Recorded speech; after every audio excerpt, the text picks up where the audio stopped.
Hi all, இன்றைக்கி என்ன வீடியோன்னு பார்த்தீங்கன்னா, எங்கள் வீட்டிலே எனக்கு ரொம்ப பிடிச்ச ஒரு இடம். எங்களோட வீட்டு ஸ்டெப்ஸ் தான். அந்த ஸ்டெப்ஸ் ஃபுல்லாக நான் பிளான்ட்ஸ் வச்சுருக்கேன், பாட்ஸில் வச்சுருக்கேன்.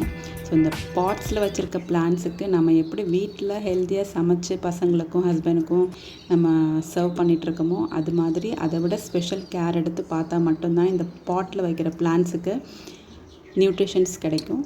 ஸோ இதுக்கு நான் வெளியெல்லாம் எதுவும் வாங்க மாட்டேன். ஹோம் நியூட்ரிஷன், ஹோம் ஃபர்டிலைசர் நான் தயாரித்து நான் போடுவேன்.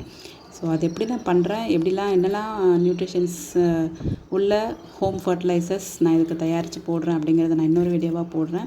அதுவும் இல்லாமல் நமக்கு இதுக்கு எப்படி தண்ணி ஊற்றணும் அப்படிங்கிறத நான் பார்த்து ஊற்றிட்டுருப்பேன்.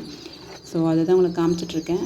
ஆலுவேரா பாருங்கள் எப்படி வளர்ந்துருக்கு. இதெல்லாம் ஒரு காலத்தில் எனக்கு சுத்தமாக வளராமல் இருந்துச்சு. ஸோ இந்த ஸ்டெப்ஸில் ஒரு ஈவினிங் டைம் அப்படியே ரிலாக்ஸ்டாக உட்காந்து கொஞ்சம் நேரம் ரிலாக்ஸ் பண்ணுவேன். ஸோ மண்ணை தொட்டு பார்ப்பேன். ரொம்ப ட்ரையாக இருந்தால் மட்டும்தான் நான் தண்ணி ஊற்றுவேன். அப்பப்போ கொஞ்சம் மழை பெஞ்சிட்ருக்கு. ஸோ ரொம்ப தண்ணி தேவைப்படாது. ஒரு 2 days 3 days ஒன்ஸ் தான் ஊற்றுறது. ஸோ ரொம்ப ட்ரையாக இருந்தால் மட்டும்தான் அந்த பிளான்ட்ஸுக்கெல்லாம் ஊற்றுறது. ஸோ என்னோடய பிளான்ட்ஸ் எப்படி இருக்குன்னு சொல்லுங்கள். நீங்களும் பிளான்ட்ஸ் வளர்க்குறீங்க அப்படின்னா நீங்கள் எப்படி ஹோம் ஃபர்டிலைசர்ஸ் தயாரிப்பீங்க அப்படிங்கிறதும் கமெண்ட் பண்ணுங்கள். இந்த வீடியோ உங்களுக்கு பிடிச்சிருந்ததுன்னா லைக் பண்ணுங்கள், ஷேர் பண்ணுங்கள், சப்ஸ்கிரைப் பண்ணுங்கள். அடுத்து வேறு ஒரு வீடியோவில் பார்க்கலாம். டில் தென் பாய். தேங்க்ஸ் ஃபார் வாட்சிங்.